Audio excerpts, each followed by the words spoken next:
Hey there, traveller. It's midnight here in Termina Field. My backpack's by the fire, my dog's curled up beside me, and the only sounds around are the wind and the distant call of some night creature. Figured this is the perfect time to share a story, one that's been whispered about for years. Not just a ghost story, not just a game glitch. Something deeper. So buckle up. Grab a snack, or snuggle into bed if you're about to sleep. Because what you're about to hear is the chilling legend of Ben Drowned. Okay, brave souls, I need your help with this. This isn't some silly copypasta. It's not a made-up story I pulled off the internet. This is real. And the more I think about it, the more I feel like my safety, maybe even my sanity, depends on someone hearing it. It's video game related. Majora's Mask, specifically. And it is, without a doubt, the creepiest thing that has ever happened to me in my life. I'd just moved into my dorm, sophomore year of college. New room, new start. I was still settling in when a good friend of mine swung by, dropped a dusty old console in my lap and said, "Here, man, my old Nintendo 64. You'll like it." And damn if I wasn't stoked. I hadn't touched those games since I was a kid, a whole decade, maybe more. It came with one yellow controller, the joystick was worn to hell, and a beat-up copy of Super Smash Bros. Didn't matter, I was thrilled. Plugged it in that night, sat down cross-legged like I used to, got right into it. But the excitement faded faster than I thought it would. You can only beat up level 9 CPUs so many times before the nostalgia wears thin, and the silence in the room starts to feel heavier. That weekend, I decided to get out. Stretch the legs, do a little bargain hunting. There were always garage sales in the neighborhoods a few towns over, 20 minutes off campus, give or take. So I hopped in the car, windows down, soundtrack humming low. I was looking for treasure, cheap cartridges, forgotten gems, the kind parents sell for $1 because they think nobody wants them anymore. And sure enough, I scored. Pokemon Stadium, GoldenEye, F-Zero, 2 more controllers, $2 total. I felt like I'd robbed a vault. I was on my way out, satisfied, grinning, hands on the wheel, when I passed by one last house. I don't know what made me slow down. There were no signs, no balloons, no crowd. Just one lonely table out front, covered in junk. But something pulled me toward it. I don't have another word for it. It wasn't curiosity. It wasn't instinct. It was like gravity. So I parked, I stepped out, and I was greeted by a man. Now, I don't spook easy, but there was something about this guy off. That's the only word I've got for it. He wasn't doing anything strange, he wasn't saying anything. But the moment I saw him, my skin went tight, like my body knew something my brain hadn't caught up to yet. His appearance wasn't grotesque or horrifying, but he was displeasing. In a way I couldn't explain. If you'd asked me why, I wouldn't know what to tell you. Just that if it hadn't been the middle of the day, and if there hadn't been other people a few houses down, I never would have walked up to that man.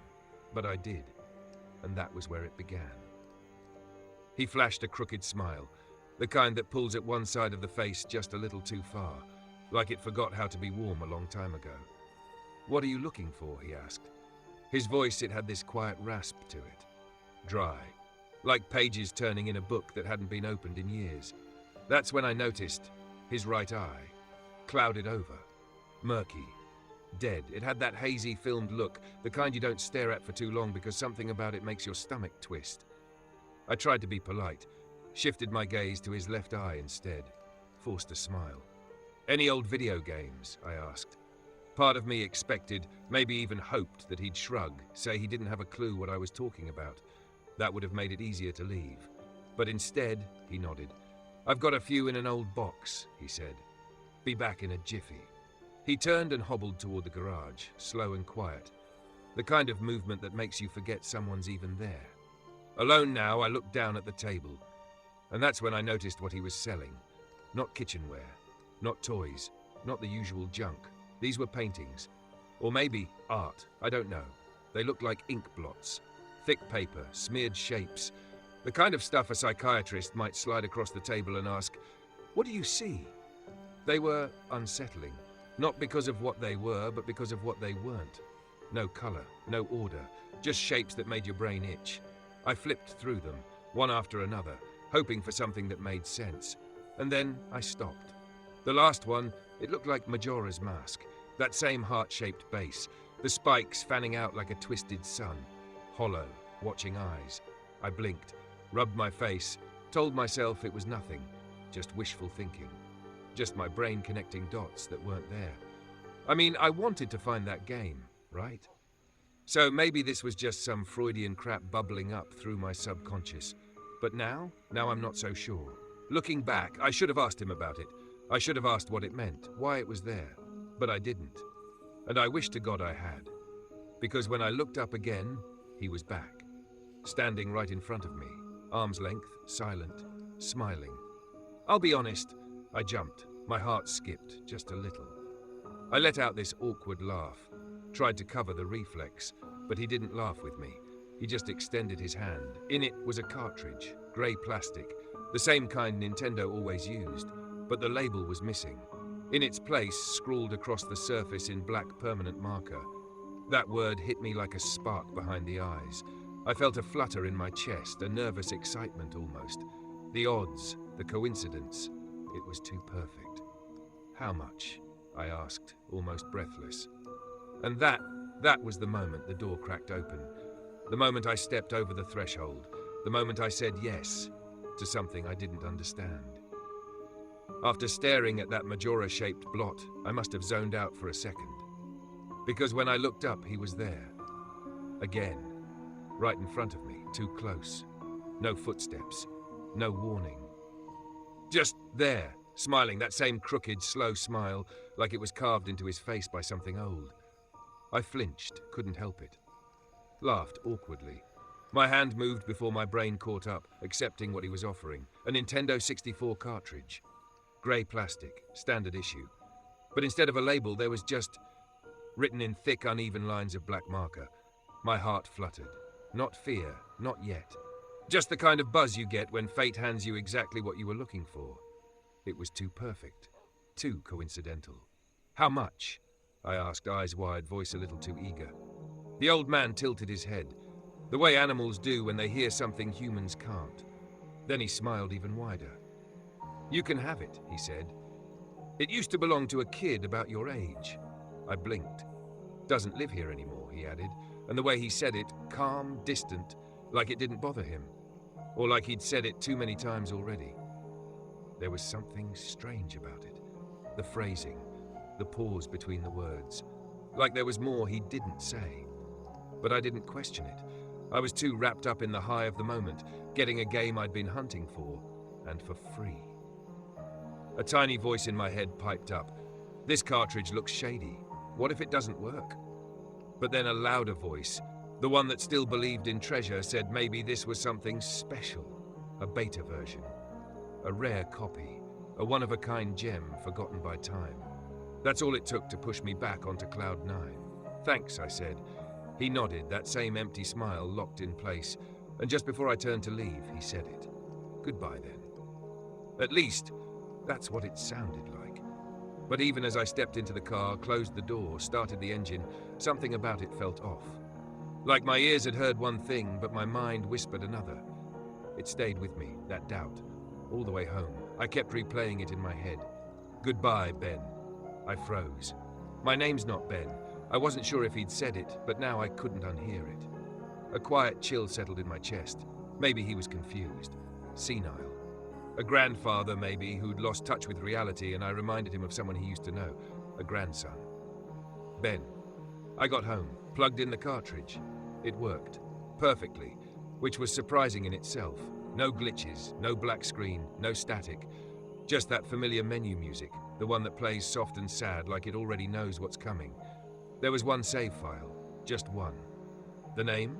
My throat went dry. Goodbye, Ben. That's what he'd said. It all clicked, and suddenly this wasn't just weird anymore. It was personal. I hovered over the save, just stared at it for a moment. I could tell just from a glance he was far along. Most of the masks collected, 3 out of the 4 boss remains. He'd saved at an owl statue, day 3, right before the moon would crash. Stone Tower Temple, almost the end. So close, but he never finished it. And I felt something then, not fear, not yet. Just sadness. A strange kind of sorrow for someone I'd never met. For a game that had waited this long to be played again. So I started a new file, named it Link like I always did. And with the soft chime of that title screen, I stepped into my childhood. For such a shady-looking game cartridge, I was impressed at how smoothly it ran. It booted up just like a retail copy. No cracks in the screen, no stutters in the music. Just that nostalgic hum of Termina's doomed skies hanging overhead. Sure, there were quirks. Textures flickered in places they didn't belong. Cutscenes would jump in at odd moments like memories trying to force their way in. But none of it felt wrong. Just off. Like something was beneath the surface, watching. The real discomfort didn't come from the game itself. It came from the name. Sometimes the villagers would greet me with a cheerful, "Hello, Link." Other times, they'd whisper, "Ben." Now, I told myself it was just a bug, some kind of overlap in the data files, nothing malicious. But the deeper I went, the harder it became to ignore that creeping feeling. The kind that makes the back of your neck itch, like someone standing behind you, just out of frame. Still, I pressed on. It was only after I cleared the Woodfall Temple that I did something I'd later wish I hadn't. I deleted the Ben file, not out of anger, not even fear, just convenience. I wanted to keep it out of respect, really. Whoever Ben was, maybe just some kid who lost his game. But I didn't need 2 saves, and that was that. Gone. The change was subtle at first. NPCs stopped calling me by any name at all. Where dialogue should have said Link, it was just a blank space. Empty. Silent. And though my save file still read Link, the world itself seemed unsure. Frustrated, I put the controller down. Homework was calling, and I needed a break. But that silence stuck with me. That strange, hollow absence. I picked the game up again the next night. Got the lens of truth. Started working through Snowhead Temple, the coldest, most solemn part of the game. But my mind was somewhere else. Some of you hardcore players might know the 4th day glitch. For the rest of you, imagine this. The moon's seconds from crashing down, the world about to end. But if you talk to the astronomer and peek through his telescope at the perfect moment, just as the clock ticks to 0, the countdown disappears. And time stops. No fanfare, no music shift, just silence. A quiet world lost in between ticks of a clock. I tried it just once and nailed the timing. The timer vanished. And for the first time since I started playing, I wasn't sure when I was anymore. However, when I pressed the B button to exit the telescope, I wasn't met with the familiar walls of the observatory. There was no astronomer waiting for me, no cozy clutter of star maps or curious instruments. Instead, I was somewhere else. The arena. That trippy, boxed-in void from the Majora boss fight. The endgame. And floating there above me was Skull Kid. Still, silent, hovering with that lifeless stare like a puppet with no strings left to dance. There was no fanfare. No warning. Just the ambient, hollow music of the final battle echoing in the background, haunting even under normal circumstances. But this wasn't normal. My palms began to sweat. I gripped the controller tighter. Skull Kid, he shouldn't have been here. Not in this place, not like this. I moved. Forward, left, right. No matter where I went, he was always facing me. His mask, that mask, locked onto mine, unblinking. For nearly a minute, nothing happened. Just me, him. And that sterile, surreal box of a room. I thought maybe the game had frozen. Maybe it was just a glitch, maybe, but that idea was slipping through my fingers like sand. Then, the text appeared. You're not sure why, but you apparently had a reservation. My blood ran cold. I knew that line. It plays when you talk to Anju at the Stock Pot Inn and receive the room key. But why here? Why now? A chill ran down my spine, deeper than anything the Snowhead region ever gave me. Was the game talking to me? No, that's ridiculous. You can't just rewrite cartridges like that. You can't reprogram an N64 game that way, right? I kept moving around, thinking maybe it was a cue, a flag triggering something. Maybe I had to find an exit. But 15 seconds later, another message appeared. Go to the lair of the temple's boss? Yes? No. A familiar prompt. But now? Here? I hesitated. Tried to move the cursor down. Tried to select no. Nothing. The game wouldn't let me. Wouldn't even acknowledge the option. Only yes. Only forward. I swallowed hard and pressed the button. The screen went white. Not the bright, triumphant kind of white you get when saving a game. Not the warm kind that signals progress. This was sterile. Empty. final. And then the words appeared, dawn of a new day. No sun, no song, just bars, like a prison, like time itself was bleeding, and where it took me, where I arrived, that place. It filled me with a dread I can't even begin to explain. Something deep, something real, like I had just walked through a door I was never meant to open. The only way I can describe the way I felt in that moment was grief. Not the kind that comes from loss, but something deeper, something older, like the world itself had been drained of meaning. I'm not a depressed person, never have been, but what settled over me then was more than sadness. It was a heavy, twisted presence, profound, unshakable, like despair had taken form and wrapped itself around me.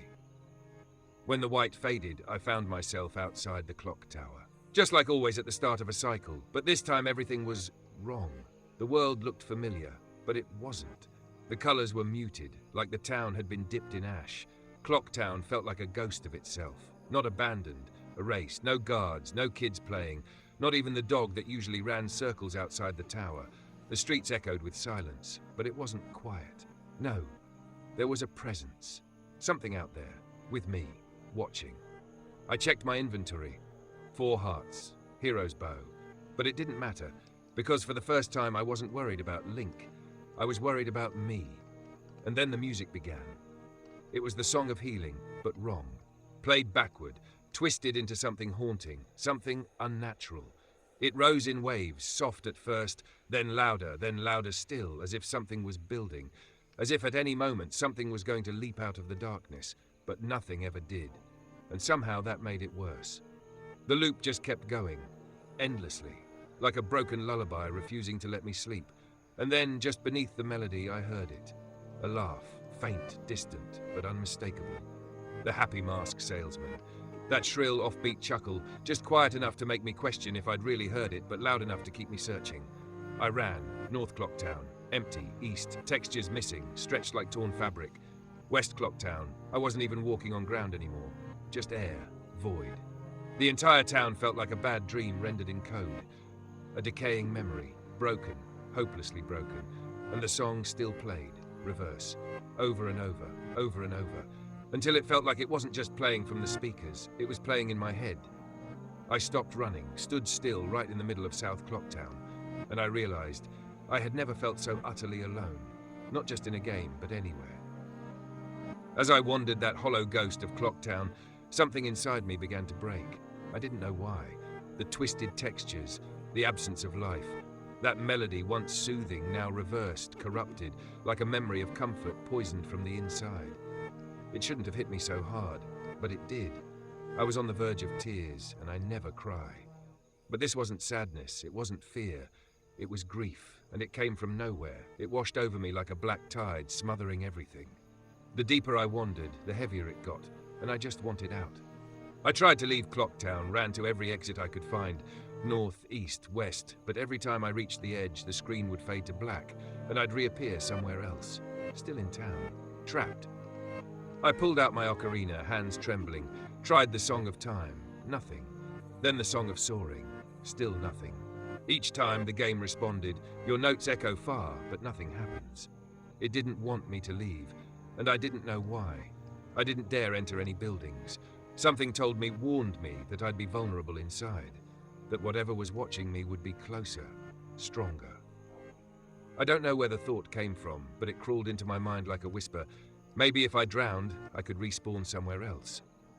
It made no sense, but it was all I had. So I ran to the laundry pool, the soft sound of water lapping, the only real noise besides that backwards cursed lullaby. I moved closer, and then it happened. Link stopped, grabbed his head. The screen flashed, and for a split second, he appeared. The happy mask salesman, grinning, but not at Link, at me. And behind the grin, Skull Kid's scream tore through the silence like a blade. Then the screen snapped back.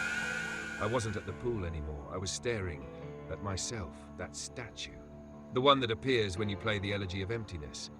But it shouldn't have been there. It shouldn't have appeared on its own. And it was staring at me, that lifeless face, those hollow eyes, that crooked frozen smile that seemed to mock every breath I took. I screamed, actually screamed. Turned and ran, bolted back to South Clocktown, tried to get away, tried to breathe, But when I looked over my shoulder, it followed. Just stood there, still, but closer than before. Then it vanished. I kept running, and it reappeared. Behind me, like it was chasing me, or worse, haunting me. Like the weeping angels from Doctor Who, but worse. Random flashes, no warning. Sometimes an arm, sometimes the full statue. Always closer. Like it didn't need to run, because it knew I couldn't escape. By that point, I was unraveling, teetering on the edge of hysteria, heart pounding, breath short, but never once did I consider turning the console off. I couldn't. Somewhere deep down, I was completely entangled, wrapped in something I couldn't pull myself from. The fear, the reality of it felt far too real. I kept trying to escape the statue, to shake it off, to lose it in the alleys and corners of Clocktown, but every time I turned around, there it was, always behind me. Link began to spasm, his arms flailed, limbs twitching unnaturally, animations I had never seen before. Wrong, broken, and the screen, it kept cutting, just for a moment, to the happy masked salesman. Smiling, that twisted, ever-smiling face, looking right at me, not Link. Me. Then I'd be back, face to face with that thing, that statue. Again, I panicked, bolted into the Swordmaster's dojo, ran straight to the back looking for anything, someone. Something to tell me I wasn't alone, but I was. The dojo was empty, and then I turned around.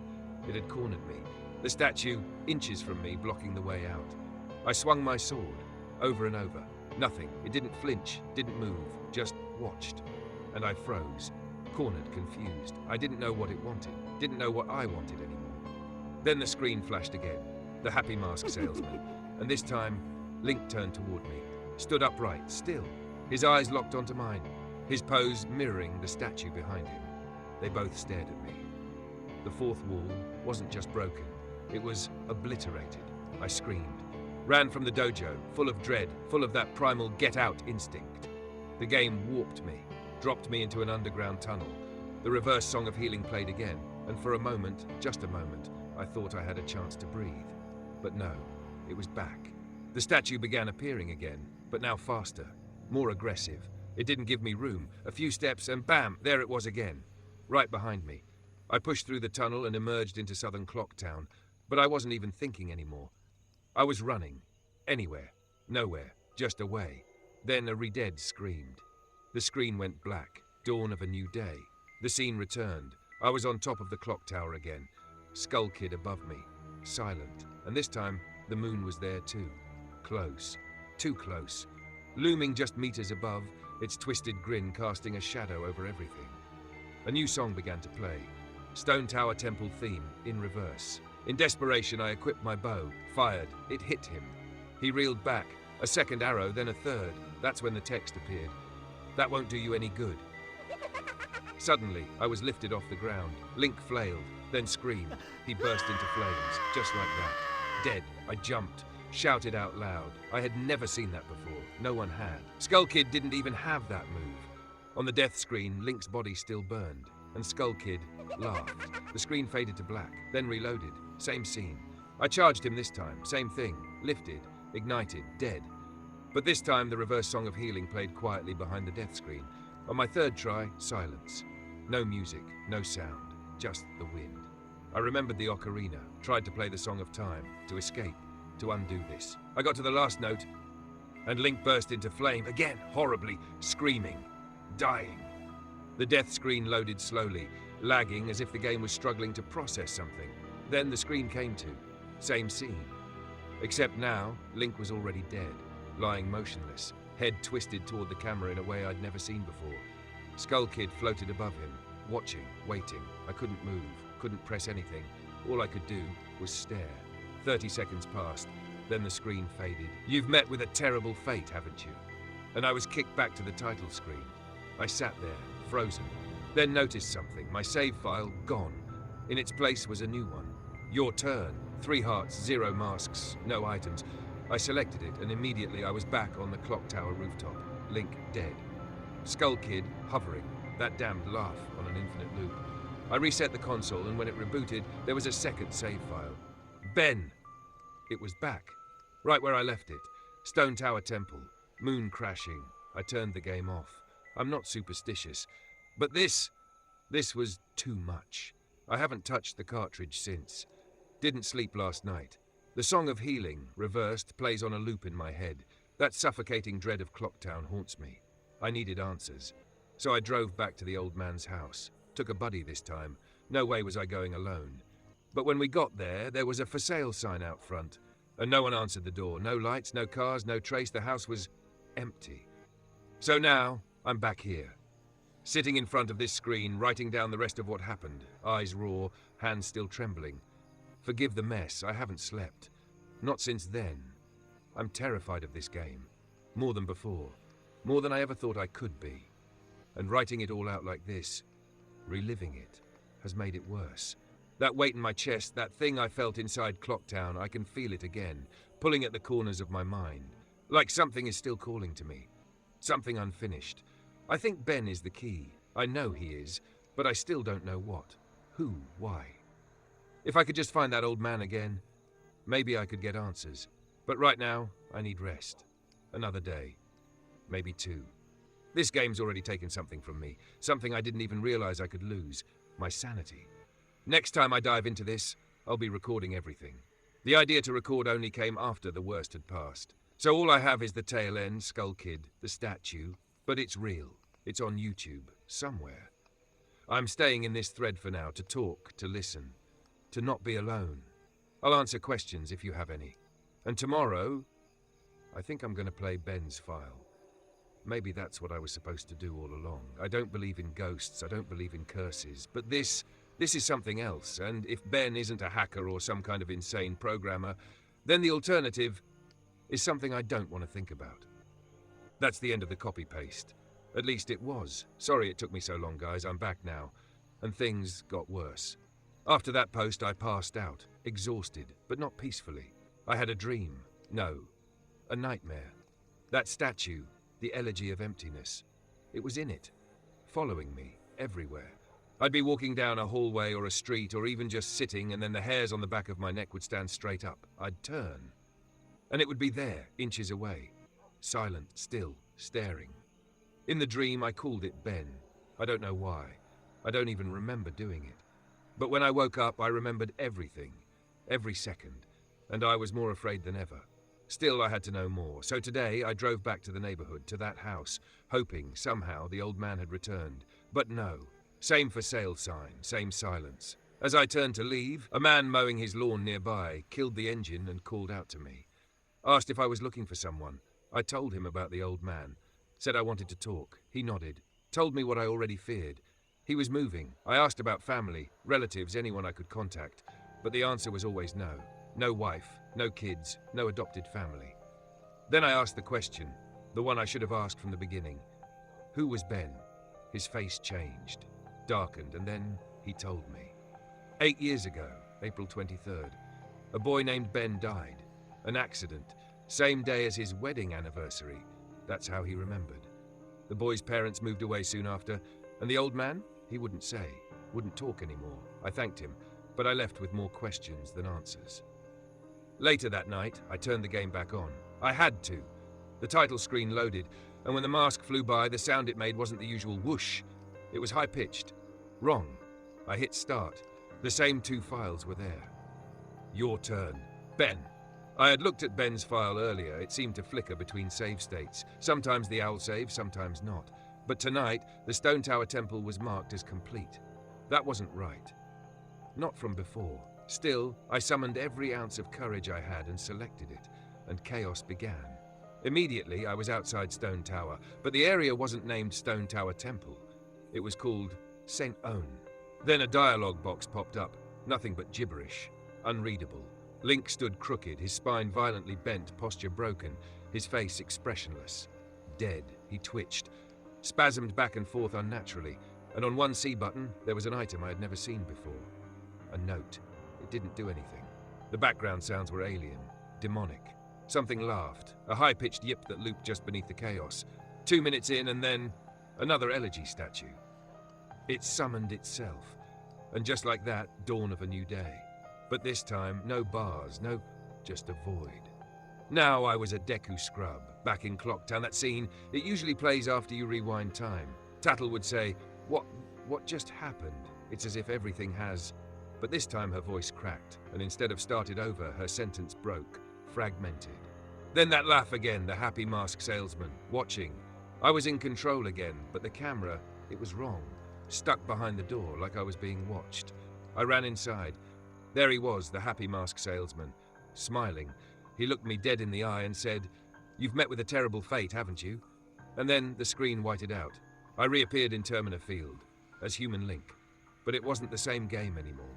No enemies, no day clock, just the twisted remix of the happy mask salesman's theme. I wandered, confused, afraid.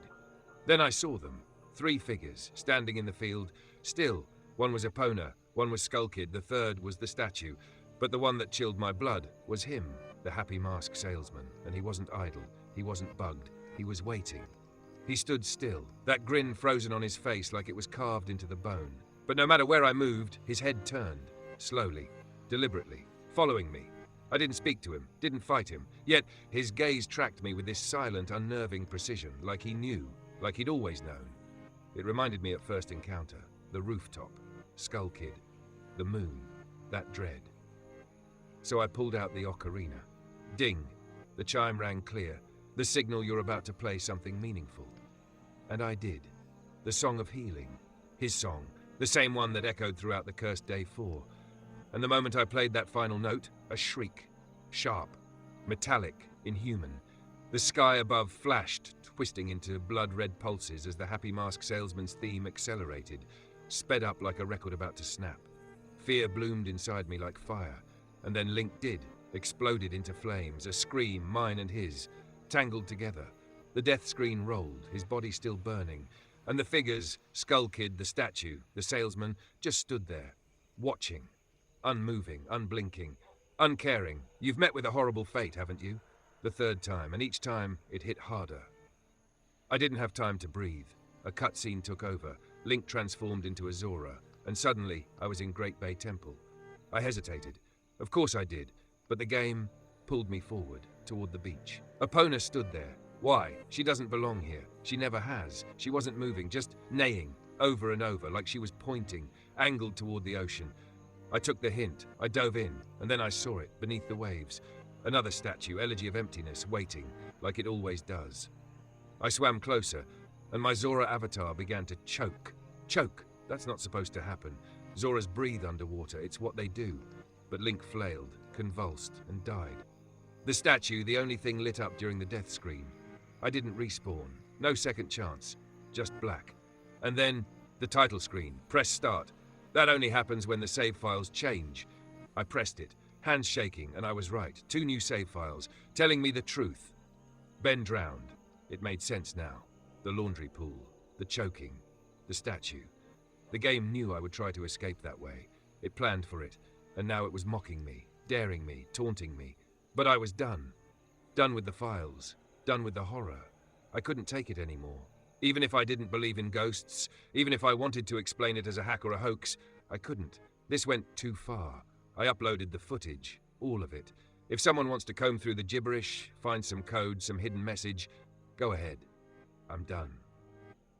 I'm trying to take a picture of the cartridge, prove it's real. But part of me knows that once I do, it won't be enough. People will ask for more, demand more, and I can't. Not now. I need space. Need a day. Need to remember what peace feels like. You think it's easy? Reading this? Watching it? You think that's scary? Try playing it. Alone, in the dark, feeling the game watching you. Reaching through the screen. Post number 3, 9/10/10. I'm still here. It's morning, I haven't slept, and I don't have paragraphs this time. I'm tired. But I need this to be known. Need this story to mean something. So I don't suffer alone. Last night, I did what you all said. I played the Elegy of Emptiness. When prompted, when it wanted me to. And I think that's what it wanted all along. I think he's in the game. I don't want to say that. I hate saying that. But I can't ignore it anymore. He's following me, not just in the game. In my dreams, in my thoughts. Every time I turn, he's there. That statue, lifeless, blank, staring. I haven't left my dorm. Blinds shut, lights off. I don't want him to see me. But when I play, he still does. He always does. Last night, the game spoke to me. Not just recycled lines, not just pre-written dialogue. It talked to me about Ben. Used my name. I don't know what it wants. I don't want to know. I just want my life back. I want to go home. I want to hug my mom. I want to forget that face. That terrible empty face. And my old save file, it's back, right where I left it. Like none of this ever happened. But it did. And I don't want to play anymore. I feel like something bad will happen if I don't. But it's just a game. Right? It can't hurt me. Right? That's what I keep telling myself. But each time I say it, I believe it a little less. And so that was the end. Not of the story, but of his part in it. Jadusable left, vanished from the dorm, from the forums, from the screen. And though the footage remained, though the threads were archived, though the truth.txt would surface in time, what truly happened, what lingered behind, was never really understood. His roommate honored the request, posted the video, kept the promise, and then the silence returned. The save files were never seen again, no one found the cartridge, the house stayed for sale, and Ben never left. People still search the footage, frame by frame, looking for codes, looking for meaning. But maybe that's the real curse. Not the game, not the statue, not even the drowning, but the need to understand, to go further, to open the file, to play, just once more. It's been years now. The posts have grown cold, the threads have stopped updating, the username hasn't logged in since, but every now and then, once in a great while, a new account appears. No posts, no comments, just watching. And if you look close enough, if you know where to find it, you might stumble upon a file, a save file, your turn. And in that moment, with the music warped and the silence creeping in, the question isn't if you'll play, it's why you're still here, still watching, still listening. Because if you're hearing this, then maybe it was never about the game. Maybe it was always about you. And just like that, you've met with a terrible fate, haven't you?